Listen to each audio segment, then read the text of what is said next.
The hardest part of this recipe is waiting for it to cool down, guys.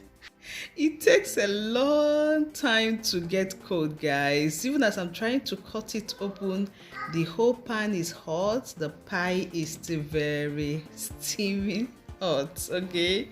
So, but I just managed to cut it, but guys, no, no, no, no, no. Just look at this delicacy. Just look at this yummy pie. Yummy in every sense of it. Yummy and rich. Like nothing tastes better than a very yummy pie. Well made, guys. Like I enjoyed it. While working, I was just snacking on it and doing my job gradually. Okay.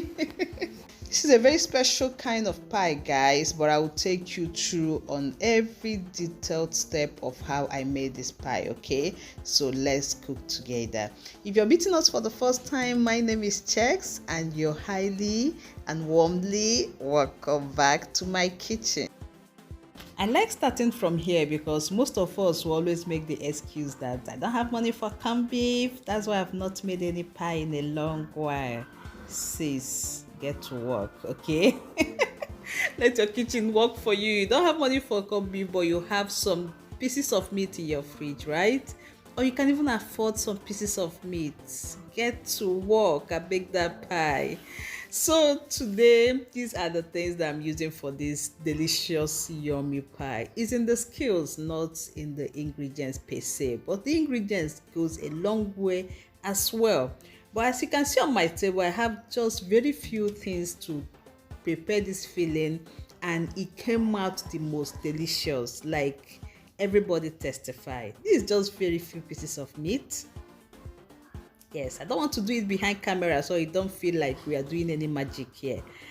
And I've got my carrots, few pieces as well, properly diced. I have my Irish potato, few pieces as well, properly diced. Now, I couldn't resist the urge to add beets.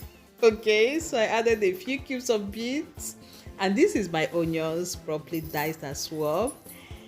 These are my spices. I have my curry, thyme, and I have my seasoning cube. I have my dry pepper. Now, I just put this salt here. I didn't really use much of it. In fact, I can tell you for sure I didn't use salt. Next important thing, or next important step rather, is how to get your cream. Okay, so here I have a spoon. Okay, it was 2 spoons. I have 2 spoons of milk, just your regular milk, the normal full cream powdered milk you use at home. Okay, and I just cooked in 2 spoons of flour into it as well. Add water and mix it. You will just get a very smooth creamy paste. Keep that aside, we are going to use it in the filling. So let's quickly prepare our filling because this needs to get cold before we use it.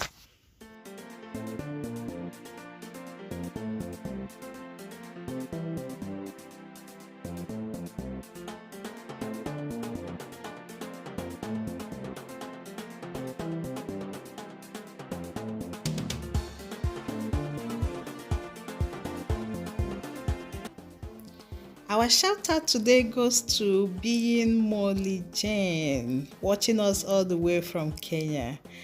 Molly, we appreciate your support always, and we love you, and God bless you. Keep watching us, okay? Please let me know where you're watching us from so I can give you a shout out in my next video.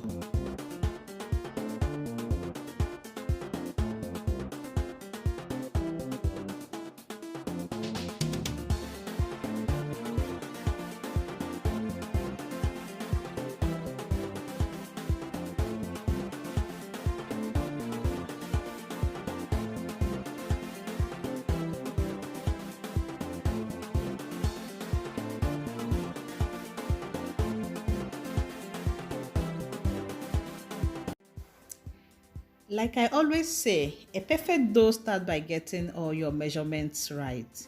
So in here, I have 500 grams of flour. I'm going to go in with 250 grams of butter. Okay, so if you're using sachet butter, you don't have much problem because sachet butter is already measured in 250 gram. As you can see, is already on the label. But if you're using those ones that they measured out, that's a very quality butter after all. Okay, but then you need to measure it when you get home to be sure that you're working with 250 grams so it will not affect your dough. So once you get your measurements right, go ahead and mix your flour and butter. You're going to mix it until it becomes flaky in your hand. So when you get to that point, that's when you know you have mixed it properly. You go ahead and add half cup of cold water. I have to emphasize on that, please use cold water. So these are just the standards.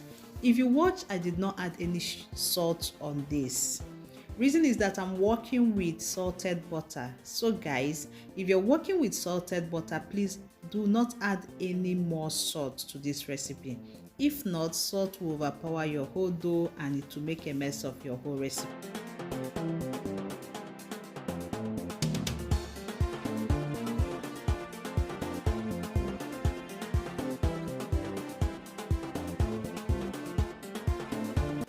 This is where it gets more interesting, guys. So we have to get creative here, okay? So you have to be very careful with the dough while you're trying to fill in the pan. Watch how I'm carefully doing it.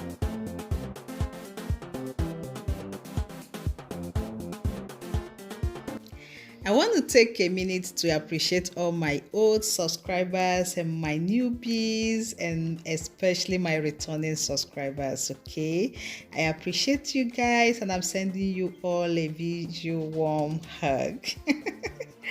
So thank you for your support all over the years and let's do more, okay?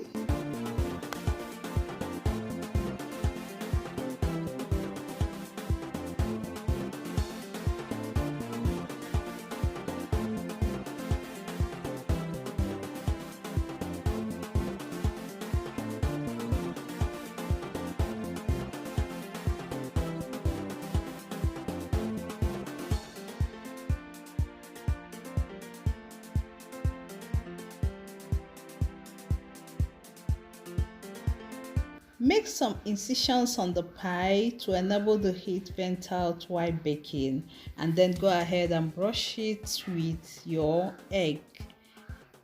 This will enable it to have a very beautiful golden color after baking, just like you saw in the beginning.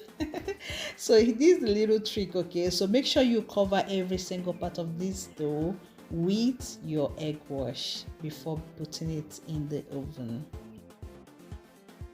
And 30 minutes later, guys, look at what we have. Well baked, rich, yummy, hot pot pie. The title too long. Guys, thank you guys for watching. I'll see you all in my next video. Bye.